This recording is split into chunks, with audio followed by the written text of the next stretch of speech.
All right, so we'll get started with the sheet metal. We're going to start with the hood and then work our way down. We could start with the greenhouse and work our way down like that too. Guess just a matter of preference. Here, let's see. Let's start with the greenhouse. All right, so what you want to do, and you have, if you turn your controller over, you see we have quick options as well. So you don't have to open up your menu every time you want to save. You can just exit out and then turn it over like that. So there you have it. Cool little feature. It's cool because you don't see it until you turn your left controller over. All right, here we go. Select your paint tool. This will be the paint sketch button. Open that up. And right now we're in a drawing brush. I already have my options configured to my preferences or whatever, the way I like it. We're going to go into custom ribbon, click it twice, and it's going to bring up more options. Make sure that sub D is highlighted. Planar, we don't need that right now. I use that for sketching, but I'll show you how to use that another time. Auto scale is good to go. This is low poly. We want normal poly count. We can do reduce. I guess we could do reduce. It gets between that. It really doesn't matter. You want reduce for now though, because we're just doing some basic surface development. Snap mode. We don't really need snap mode. All right. So with the ribbon, if you look over here, you can alter how the ribbon will behave. You can even take it back to a custom stroke if you want, which would be um, here, I'll show you. It'll just pretty much be that. And you can, it's low poly right now. So when you stroke, it comes out like that. It's really, like, it's good if you want to develop surfaces, but I don't know, honestly, it's better just to sketch it out.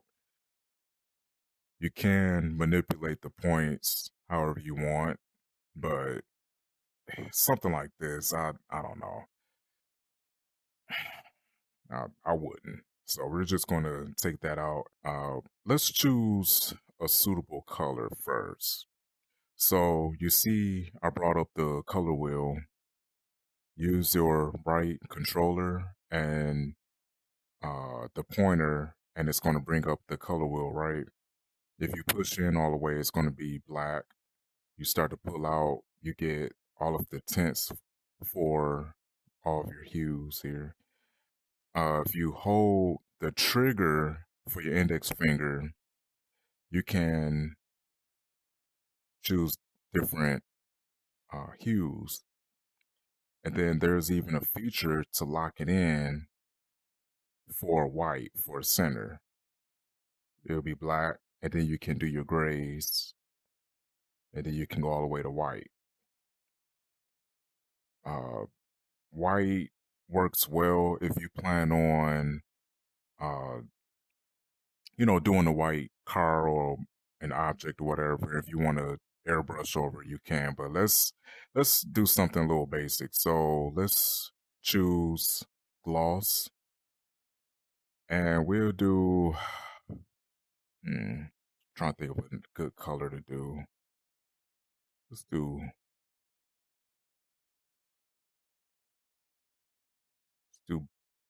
blue. I don't know. I guess we could do red. We could do like a red.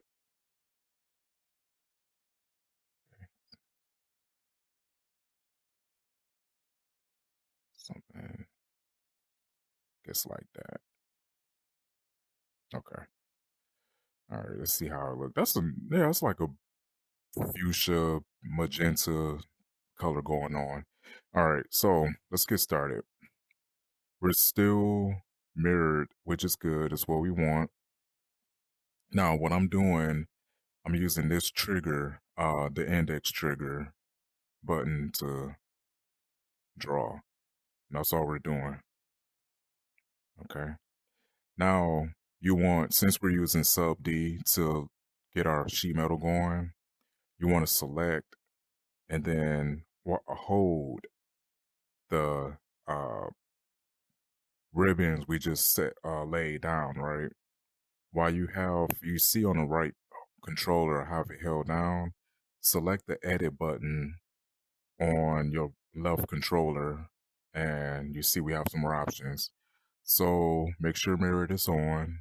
There's low poly. You have some other options too. You can do weight, reset the weights, convert to subdivision, mirrors, bait, so we can do all that, but we're just going to keep it simple because all we want to do is manipulate our edge loops and vertices. So let's make sure it's mirrored. We want to make sure everything is mirrored at center line. And to do that, you want to connect your vertices. So you see, I'm using my middle finger trigger button to manipulate the points. If you slide it over to center line, it's going to lock. And then do the same thing here. Okay. Now, I don't know why I complicated it like that.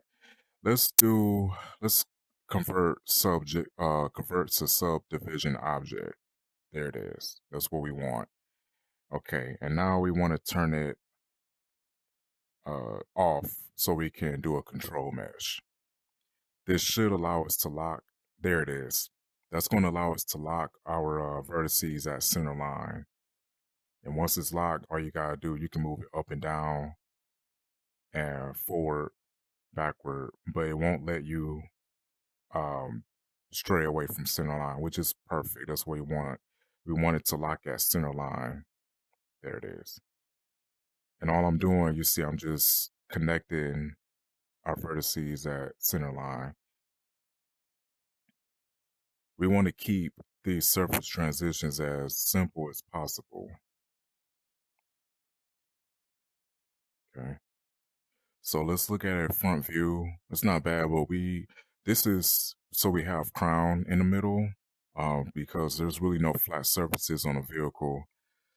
So we have it like that to have some crown, but we want to add in another set of vertices down the middle so we can have this a little bit tighter. It can go along our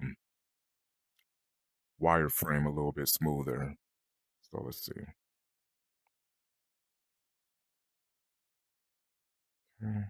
There we go. So all I did was use this trigger finger. I selected where I wanted to put the new line segments, the edge loops, and it's right there. Then I'm going to manipulate it with this little selector here. If you move your selector up and down, well, the analogs that you can't see it moving, if you move it up and down, you can manipulate how large your selector sphere is. So I have my controller back. All right. Let's see if it'll let us manipulate. Okay, that's what we want. All right, so, okay, let's try that again. Now, what I'm going to do, I'm going to still follow the line segments or wireframe, and I'm going to use the same technique I did before when I was editing the line segments, the wireframe that we initially drew out. And then we don't want this crown. You can bounce the the subdivision level back and forth. You can turn it on and off. Right now we have it in this mode where it's simplified so we can see what's going on a little bit better, but turn it on and you get a preview of how everything looks. What this tells me is we could add another vertices. See if it'll let us. There we go. That one right there. And then we can manipulate There we go. Okay.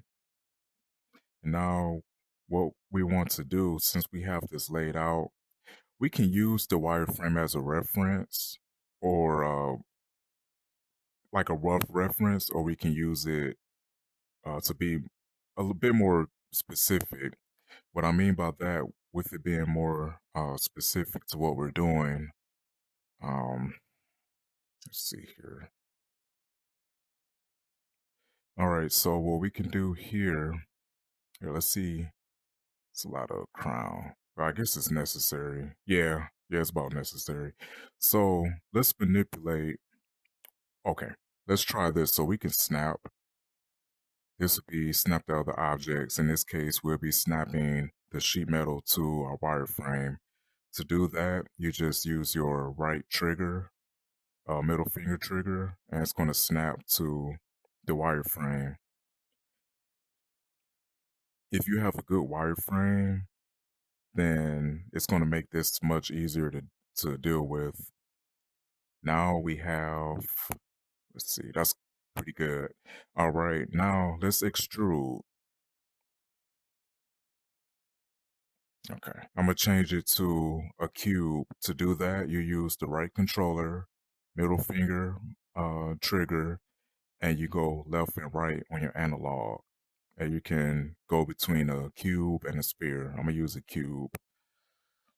All right, now we want to extrude our surfaces. So to do that, you highlight the line segment or the edge loop.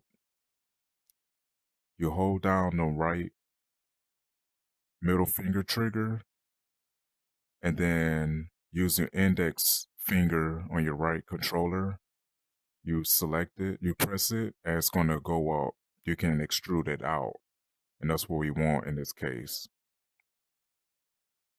Okay. Let's go back to subdivided surface. We're going to turn it off so we can see things a little bit better. Also, it's going to allow us to snap things a bit more effortlessly too.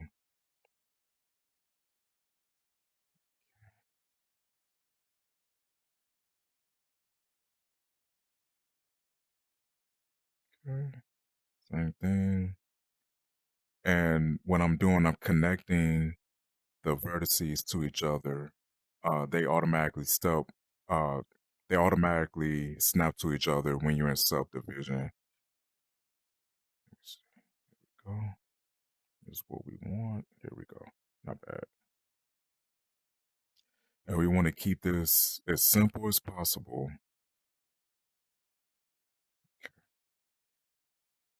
All right.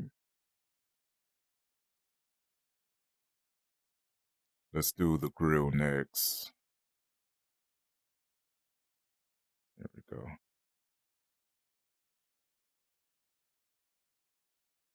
Okay.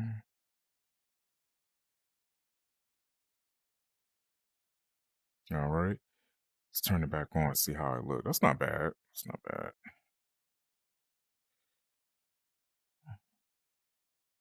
All right. Turn it back off. Now I'm going to extrude this here.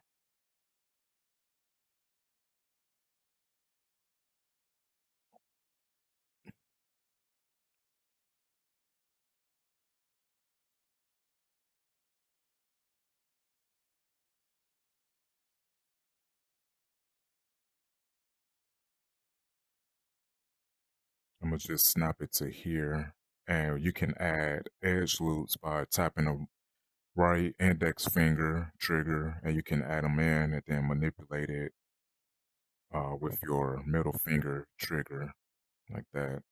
Do the same thing. And like I said, for now, you want to just keep it simple. Okay.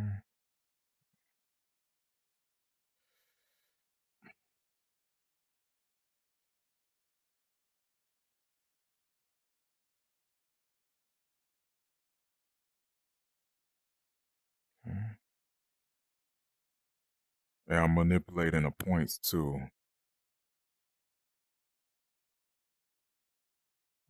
That's what we want.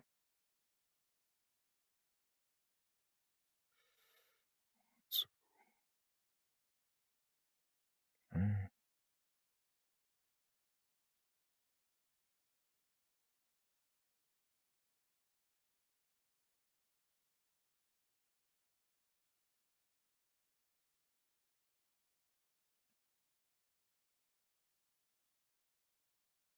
All right, let's see how it looks when we turn it back on. So it's about what we want. It's not bad.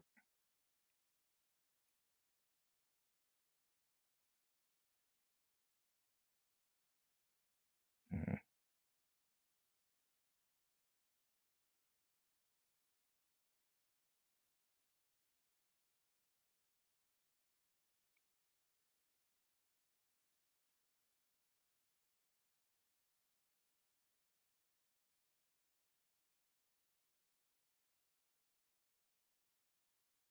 Right. I'm going to manipulate this up like that.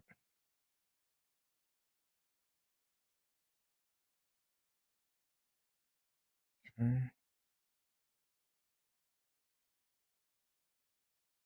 Thank you.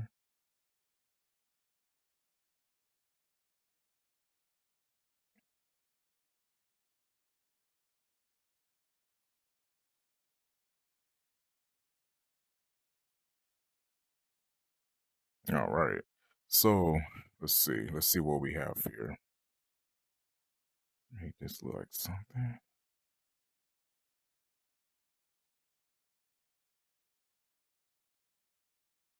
All right.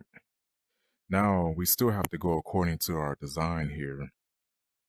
So I know I haven't looked that way in a while, but eventually we are going to go back. I'm just laying out some sheet metal at the moment, but we are going to go back to that eventually.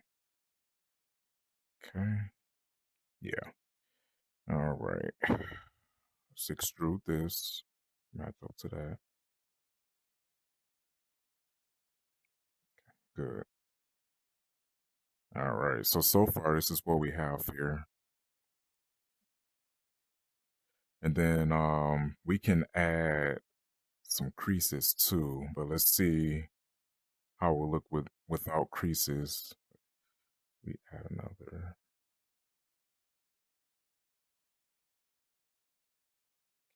Not bad. All right. And now let's turn it back off. Okay. Let's do here. Let's see how this will look. We're gonna finish up the body side. Okay. We're going to add another vertices for this break here, like that.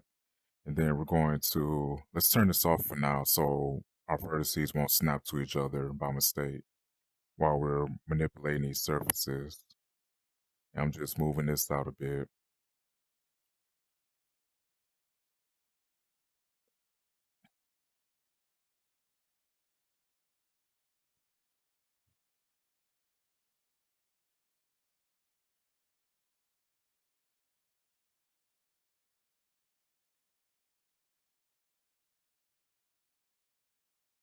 Okay. All right.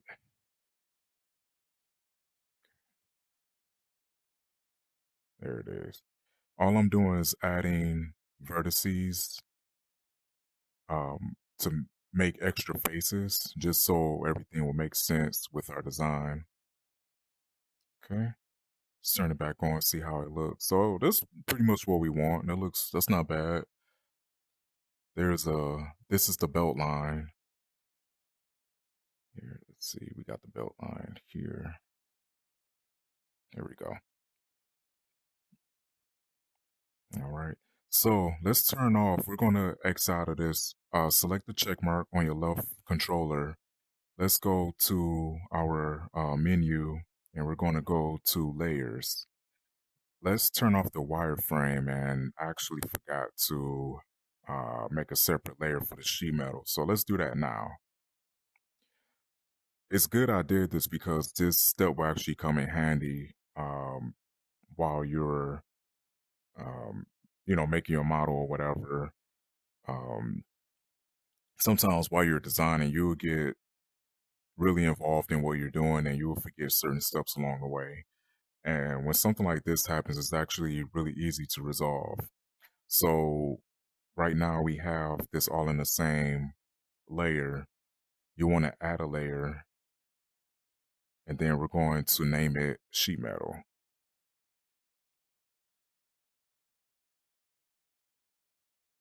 Okay, select.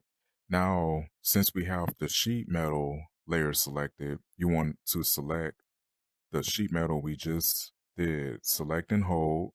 Make sure you hold the trigger and we're going to put this entity into the last layer we just made. You see I highlight green. When you release the trigger into the green, the highlighted green layer, then it's going to it's going to adjust in that layer. Everything you do is going to be in that layer. That it'll be its own entity at that point. So when you take away the wireframe, the sheet metal is no longer affected. So let's take away the wireframe and you kind of see what we're working with here. Okay, it's what we have so far. Now, if you, we're going to add some creases since we have just a sheet metal in place.